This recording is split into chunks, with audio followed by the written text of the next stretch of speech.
হজ আপনার কবুল হলে ফাইনাল কথা, আপনার দ্বারা সুদ খাওয়া, হিংসা করা, মিথ্যা কথা বলা, তারপরে হারাম খাওয়া, আমি এত ব্যাখ্যা দিতে চাবো না, এইগুলো আপনার দ্বারা সম্ভব না। যদি হজ কবুল হয়, আপনার দ্বারা মিথ্যা কথা বলা সম্ভব নয়, হবে না। যদি আপনার হজ কবুল হয়, আপনি কোনোদিন ওই যে সিগারেটের ব্যাখ্যা দিচ্ছেন, আপনার দ্বারা সিগারেট খাওয়া হবে না, আপনি আর কোনোদিন দাড়ি কাটতে পারবেন না। হজকে আপনি কি মনে করলেন? কালকে বলিনি 5 দিনের কর্মসূচিতে আল্লাহ সরাসরি কি দিবেন? জান্নাত দিবেন। আপনার টাকার নিচে প্যান্ট পরবেন, আপনি আপনি হারাম খাবেন, অফিসে বসে আপনি ঘুষ খাবেন, কখনোই নয়।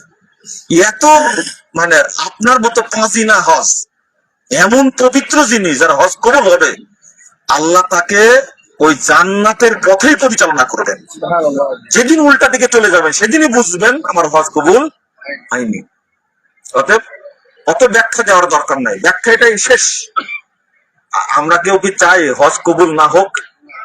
একজন হাত তোলেন তো। চাই না। 1 নম্বর নিদর্শন আপনি পেয়ে গেছেন যে আপনি এমন একটা কাফেলা নির্ধারণ করেছেন যে কাফেলা আপনাকে কোরআন হাদিসের বাইরে কিছু করাবে না। আমি শেখ নুরুল আফসার সাহেবকে ভালো করে চিনি, কথা বোঝা গেছে। যেটা কোরআন হাদিসে নাই সেটা তিনি বলবেন না।